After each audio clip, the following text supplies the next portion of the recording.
Vamos a hablar del fortalecimiento familiar. Tenemos por un lado nuestra invitada de lujo. Ya te voy a presentar bien, María, bienvenida. Muchas gracias. La licenciada María Catarieu, que bueno, más allá de sus títulos es maestra en el juego, ¿no? Y habla del valor del juego en la crianza de los hijos. Vamos a tener su testimonio relacionado con el juego infantil, que bueno, es licenciada en psicopedagogía, pero además, más importante todavía, es esposa y es madre, y entusiasta defensora de la familia y promotora del juego en la infancia. Bueno, estuviste la semana pasada en el Senado de la Nación, ¿no? Era un seminario de prevención de adicciones, según tengo entendido, y arrancaron con esta frase en este seminario, ¿no? Arrancó Daniel Abate, director general de Cultura del Senado de la Nación. Dijo: solo una nación que cuida la familia, la vida y la libertad podrá recuperar su grandeza. Ahí la tenemos a María. Hablando, por favor, esa foto, con esa pelota. Uno se imaginaría que solo Messi es capaz de esa foto. Bueno, contanos cómo es esa relación de juegos en familia con adicciones, que entiendo que es el seminario al que fuiste a participar, ¿no? Bueno, primero, muchas gracias por estar acá en este espacio, para poder seguir acompañando a tantas familias argentinas. La verdad que la posibilidad de estar en el Senado de la Nación y de poder como ubicar y localizar estos temas tan fundantes para la infancia como es el juego, en una época en donde estamos con un diagnóstico del déficit del juego espontáneo en la infancia. Sabemos que juego y niños son dos caras de la misma moneda, ¿no? Entonces, ¿qué pasa cuando el juego se repliega? Y justamente lo que presenté en la ponencia es un poco el título de La ñata contra el celular, ¿no? Una adicción en edades tempranas. Porque bueno, como terapeuta en niños, yo digo, ¿no? Que a menor edad, mayor es el riesgo de desnutrición emocional, de problemáticas en el desarrollo. Y bueno, y las pantallas han puesto como en jaque, ¿no? Esos espacios de encuentro tan privilegiados entre los padres y sus hijos. Y eso, bueno, trae consecuencias directas y sobre todo si se sostiene a largo plazo en el desarrollo integral, ¿no? En el desarrollo espiritual, en el desarrollo de ese niño, en la constitución de ese niño. Entonces, bueno, que a nivel nacional se puedan abrir estas temáticas para poder acompañar a nuestras queridas familias argentinas, a mí me parece de alto impacto positivo, ¿no? Esto que hablabas vos recién en relación a la salud, ¿no? Porque sabemos que cuando un niño juega, despliega y un niño que juega es un niño sano, ¿no? Entonces, bueno, la verdad que muy agradecida, pero bueno, entrando en un terreno altamente complejo y de impacto adictivo, ¿no? Y en edades tempranas, todo lo que ocurre en edades tempranas es constitutivo, y todo lo que toca y repliega ese momento tan constitutivo de ese niñito que está creciendo y que se está desplegando, bueno, ingresa rápidamente el riesgo, ¿no?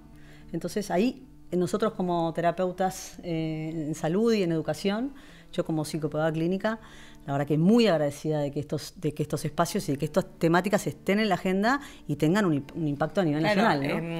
Digamos, es súper interesante esto que decís, ¿no? Porque bueno, ¿cuáles serían, por ejemplo, los resultados que ves a nivel cognitivo en los niños, por las pantallas, por ejemplo? Bueno, mira, primero, un niño que tiene un celular en sus manos es un niño que en ese momento no puede pensar, no puede generar ideas propias, no puede resolver creativamente ni por sí mismo ni con otros. Y en ese momento hay una conexión, no con un otro, con la mirada de otro que lo aloja, que lo sostiene en ese momento de vulnerabilidad, porque seguramente esa pantalla cae en momentos en donde son tiempos de espera o momentos de angustia, en donde se oferta un objeto del que como adultos no estamos tan seguros. Y eso es un problema, porque no sería lo mismo entrar en la escena retirando el libro de cuentos porque lo ha usado mucho tiempo, ¿no? Y yo lo digo porque es muy importante ese armado de diferencia.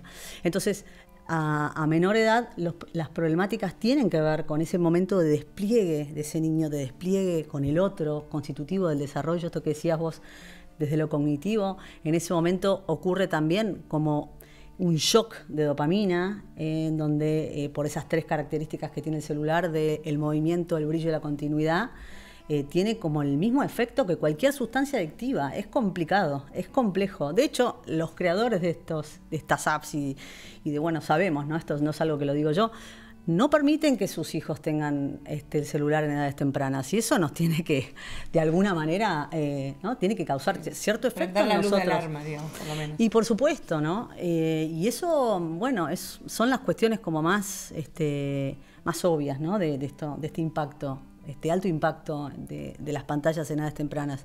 Cuando vos hablas de edades tempranas, ¿a qué edad te referís, digamos? Bueno, es una buena pregunta, porque bueno, mi quehacer está dentro de la primera infancia. Hay algunos autores que hablan que la edad tiene que ver con, no sé, de 0 a 6, 8 años, pero tenemos que saber que cuando nosotros nos encontramos con un niño de esa edad, de 6, 7 años, lo más importante ya pasó.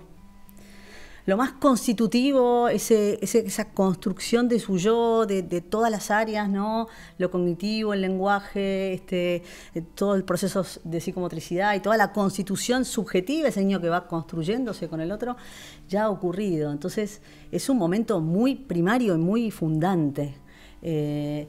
Por eso hablo un poco de esas edades, no tan situándolo, puntualizándolo en lo cronológico, pero sí en ese orden lógico en donde... Por ejemplo, en edades tempranas ocurre ese salto, esa transformación que tiene que ver con ese arribo al juego, en donde un bebé se convierte en un niño. Y eso es en edades muy tempranas. Y ahí operan procesos constitutivos, psíquicos, de salud mental, muy enormes en esa pequeñez. Wow. ¿No? Sí. ¿Y cómo fue tu experiencia, al haber sido convocada en el Senado, con estar ahí con legisladores presentes y bueno, poner todo esto, me imagino, sobre la mesa, ¿no? Y porque la verdad es que vos me decías algo atrás de cámara que a mí me impresionó mucho. Estos niños de 0 a 7 años, que ya, digamos, han pasado por ahí esos 7 años más importantes de su vida, uh-huh, con muchísimas pantallas, uh-huh, eso deja secuelas. Y bueno, son niños que a futuro, ¿no? Van a ser, bueno, personas que ya, me imagino que si se agarra a tiempo y, bueno, se podrá revertir alguna situación y otras quedarán secuelas de por vida, ¿o qué pasa con esos niños? A ver, es una pregunta que tiene, por ahí se abren más preguntas que digamos, que una respuesta concreta. Lo que sí te puedo hablar es del riesgo. ¿Sí? Todo lo que se sostiene en el tiempo, que oprime y que repliega el desarrollo de un niño, bueno, ese niño entra en un estado de riesgo. Yo a veces soy medio pedagógica para estas explicaciones.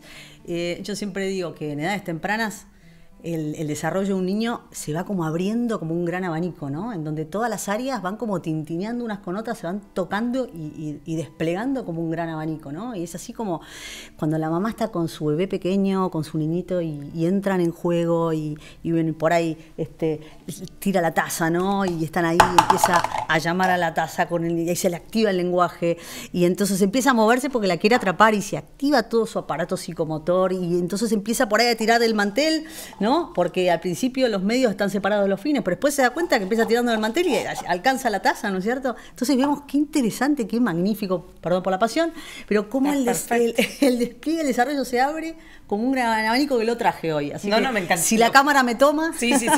Ese abanico me pareció pero espectacular. Yo te ayudo si querés. Sí, vemos cómo, ¿no? El desarrollo se va como ahí, abriendo. Fíjate ahí, bájalo un poquito.